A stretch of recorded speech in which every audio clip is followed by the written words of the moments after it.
What's up, guys? I wanted to do a video on Google and kind of a technology as a whole and why I believe that Google is on the forefront of technology. This is kind of just throwing thoughts and ideas out there. So if you're interested, watch this video and let's get started. First thing I want to talk about is Chrome OS. And I believe that a lot of people don't realize that it's an operating system that is way ahead of its time. Let me sit back and just ponder with me a little bit here. In order for Chrome OS to be taken seriously, there's one thing that needs to happen, and that's Google Fiber. Google Fiber will be the key to the success of Chrome OS. Now you're probably wondering why that is. Let's go back to the late 90s. In the late 90s, what was the way people would connect to the internet? The most popular way was 56K modem. Okay, you guys can do your research on that. I'm telling you, I already did my research. 56K modem in the late 90s was the number one way where people would access the internet. Now, even if you go a little further back when we were doing 14K modems, I remember taking, let's say, an image that's 640 by 480 would take several minutes to download. Now, imagine if you told somebody that one day we would be streaming movies, okay, music, through the internet back 15 years ago. They would laugh at you and think that you are crazy. That idea people just couldn't fathom. Okay, now fast forward to just the late 90s a little bit. If you told somebody that, they would probably believe you a little bit, but still it would be an idea where you would have to downscale media. HD was not even thought of. So going back to Chrome OS and why fiber is important, because fiber is going to take internet speeds to 1 gigabits per second. Now just imagine this. Everything is going to change. 1 gigabits per second will be faster than your hard drive. Okay?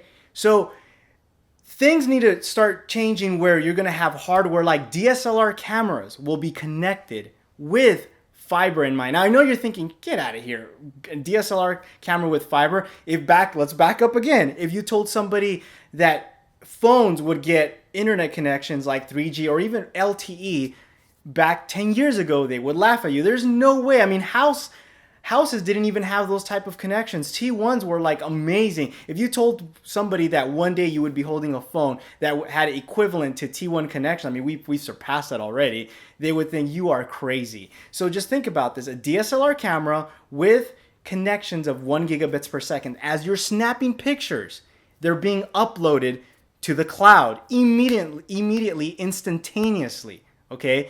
So imagine a movie producer or a movie being shot, filmed, and they're filming the movie in real time, the director is looking at his tablet, and all of this feed is going through the internet at 1 gigabits per second with no lag. Okay. Now I know it might be a little hard to understand. Maybe it's not, because we already have relatively fast speeds.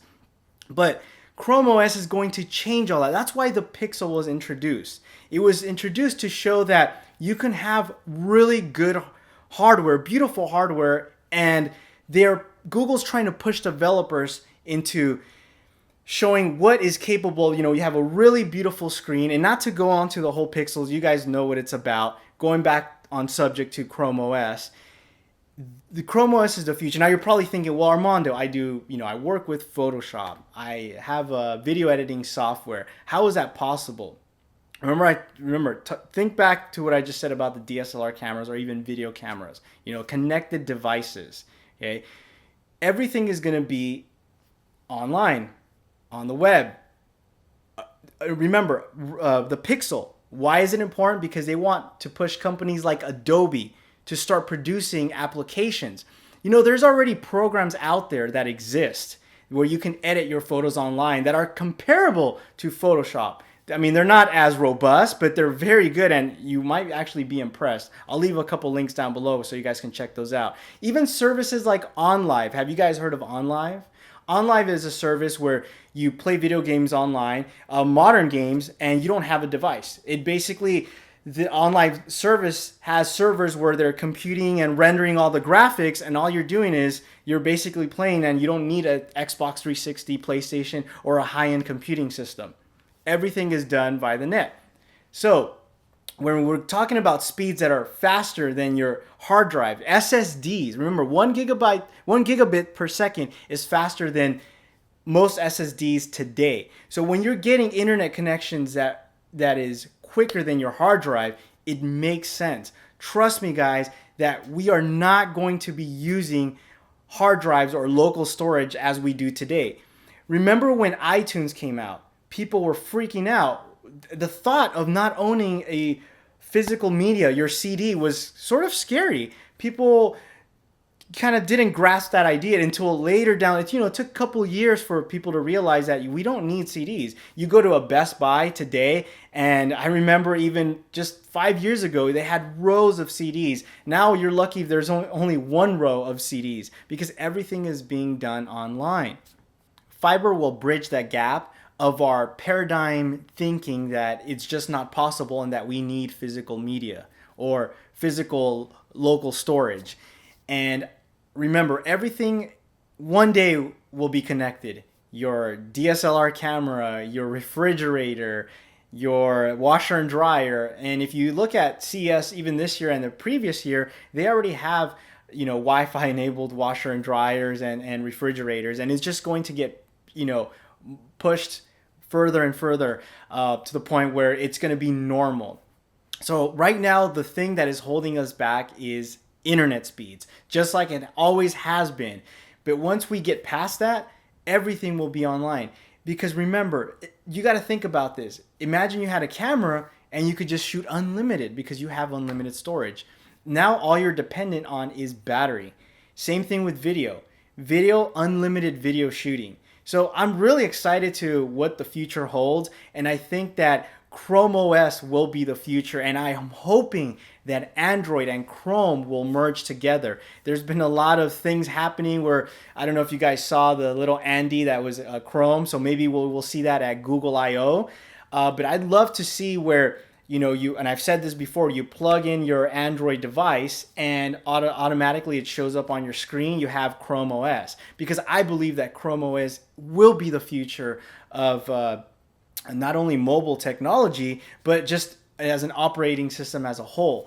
I think that it's going to be exciting to be able to have everything available online. And this is why even people were kind of, well, why does a Chrome Pixel have a low voltage processor like a Core i5 with no USB 3.0? Because they are already thinking of the future. Those things are not needed. Remember, everything is being rendered and processed. So if I do a movie, let's say I do movies for you guys. Imagine that I'm doing this online server based, and it's just being rendered faster than what my computer can handle. So it just makes sense to do it that way. So I hope you guys like this video, and I think that maybe it would shed some light that Chrome OS is the future, and you got to be a little bit more open-minded sometimes to ideas.